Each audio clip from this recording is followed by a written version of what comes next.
Hey folks, so today I'm leaving Mexico and it's been about 7 weeks and I thought I'd make a video about my experience here since October, November, December it is now. Why I'm leaving Mexico for Thailand and some things I like and don't like about the culture here. So let's begin.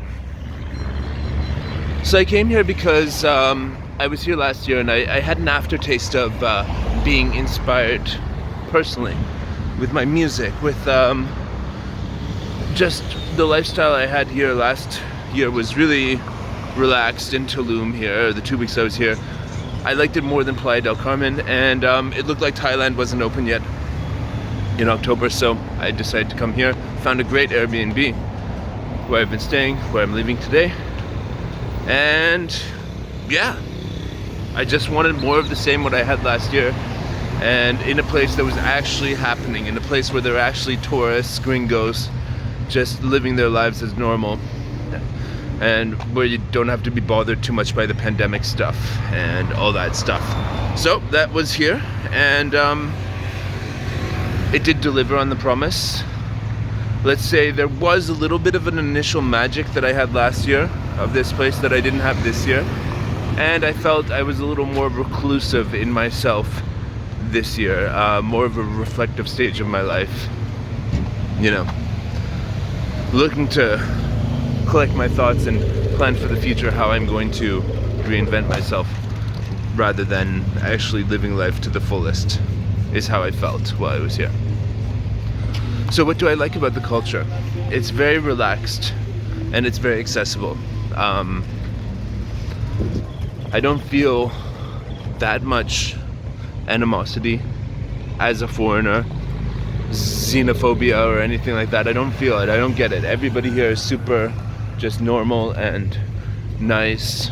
The language, Spanish, is super accessible, and people here's temperament is very relaxed and tolerant and polite. Actually, people are very nice and polite and sort of welcoming.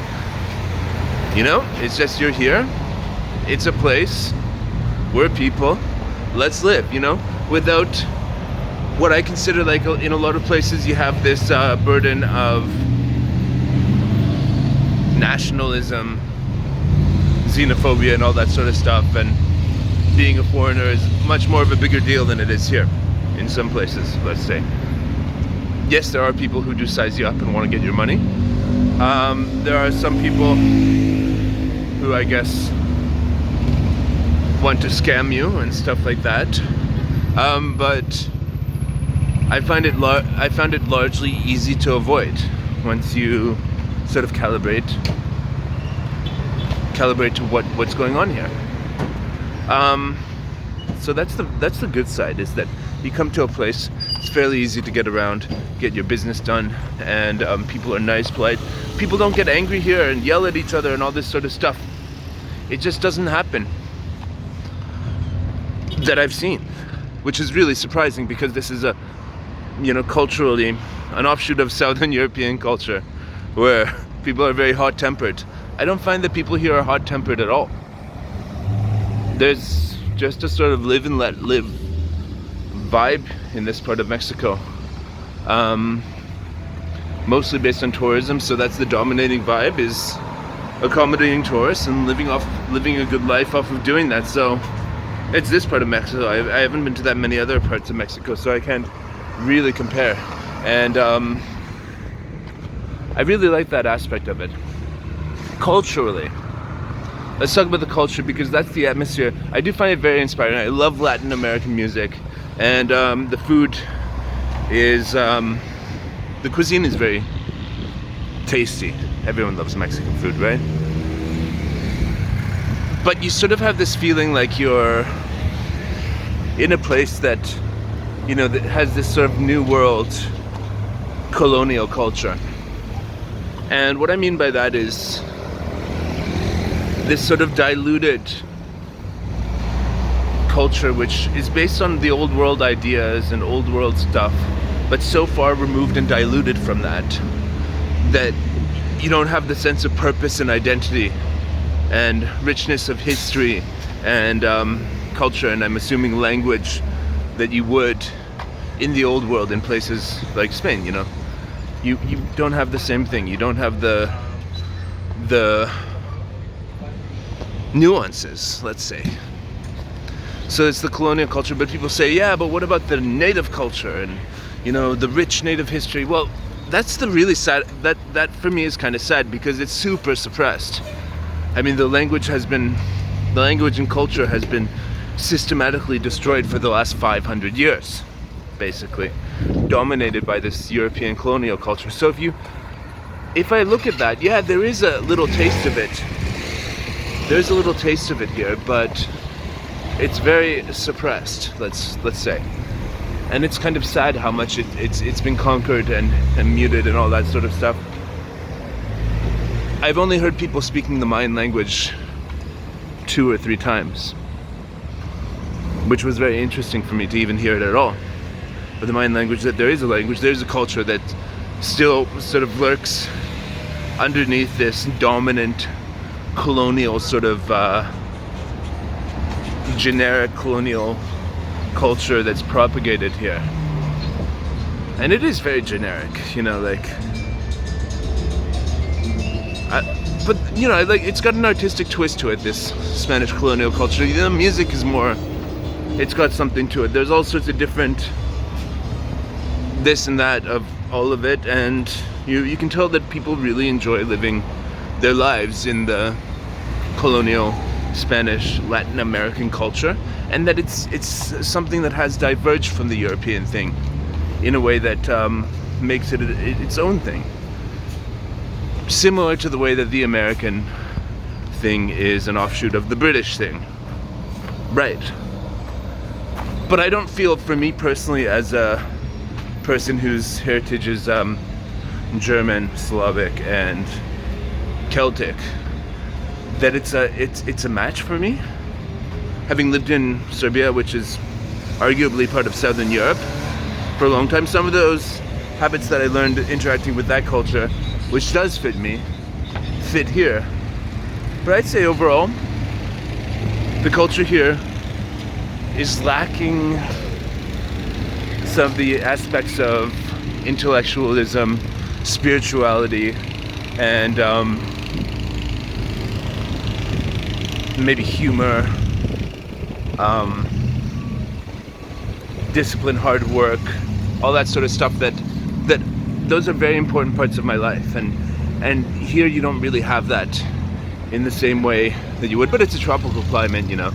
Life is good every day. If you are sleeping under a tree and coconut falls down from that tree, and you can get some nutrition from it, bananas and so on and so forth. It's a different lifestyle than, you know, my ancestors in the north of Europe would have had to endure to survive. And so obviously the people are going to be very different, and I'm not going to feel that they have everything in common with me. That's granted, you know. It is what it is. The food quality. This place has been more dominated and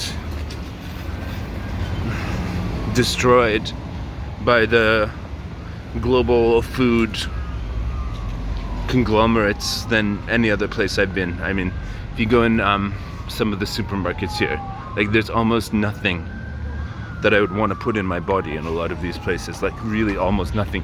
Even if you can get a can of beans, it's probably gonna have sugar in it. Apple cider vinegar had sugar in it. Yeah. What can you do? It's harder to find good stuff here, and that's, I think, one of the major disadvantages for me. And that brings us to violence. So it's the last day of my trip.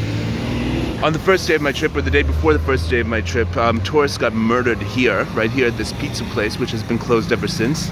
Cartel violence. Apparently someone didn't pay the bribe, and they shut up this pizza place and the place next to it. And since then, there's been lots of police everywhere around town in Tulum, and they carry heavy weaponry so that they can, I guess, prevent it from happening again with the cartel violence and stuff like that.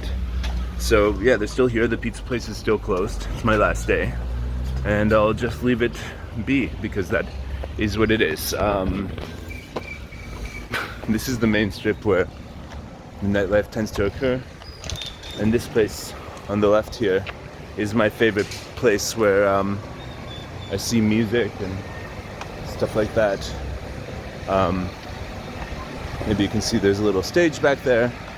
Great place, and it really has a vibe of that you feel with the staff, welcoming, good food, good drinks, really attentive people, a good vibe, just perfect place, except for the music. I found it was a little weak on the music programming. I guess they have to deal with the talent pool they have here, so I want to open a place like that, but it's going to be in Thailand. So yeah, the violence, I mean, the idea that there's a big fight to control this, to sell drugs here to tourists and all that sort of stuff. It's kind of a little bit, creepy, you know. Of course, I was more creeped out when I first got here, like 4 days after that shooting happened over there. But now, it's fine. It's fine. It's been fine. I had no problems whatsoever with crime or anything like that while I was here. It's perfectly fine. For me. I don't know how it would be for other people. People get their phones stolen and all that sort of stuff. For me, nobody messed with me, and I'm very glad that I'm leaving this place with that statement being true. And so yeah, I'm off to Asia. And what's the difference between there and here? Lots of similarities. Street food culture, general vibe of being relaxed and stuff like that. But the main thing that's different in Asia is that's a really ancient culture that I feel I can learn from. Whereas this New World colonial culture, Latin American thing, I don't feel like I'm learning a lot from it. I just don't. I don't know. As I said, it's not for me, but the Thai culture, where I'm going in Thailand, you know, like, I want to learn more. I want to learn more about the Buddhist religion. I want to learn more the language a bit, at least a bit. And I want to set up a base there, because I feel that, yeah, in that old culture, it's also much safer there, you know, like it's safe in a way that here is not. There's a tradition and honor and sort of like social order that I don't feel you have here. People here seem to, I don't know, it's a very basic culture that they're bound by, and everything else outside of that is just what it is, whereas Thai culture is a more cohesive, socially harmonious sort of a thing that has ancient roots in an ancient religion in a part of the world where there's been all sorts of different influences and stuff like that, but they still manage to maintain their own sovereignty, and super interesting. So to sum it up, I'm off to Thailand. I'm going to stop in Serbia for 3 days. This was a great place to be for the last couple of months, but as soon as I got here, I was missing Thailand, and I really feel in my heart that being there is the next step for me, and that this was a place that was only temporary for me, kind of like a waiting room while I figured out the vision for the next step. Some of the things like that place that I showed you with the stage over there were inspiring to me to help develop the vision, which is very much making those types of places where, you know, people can gather and connect with each other.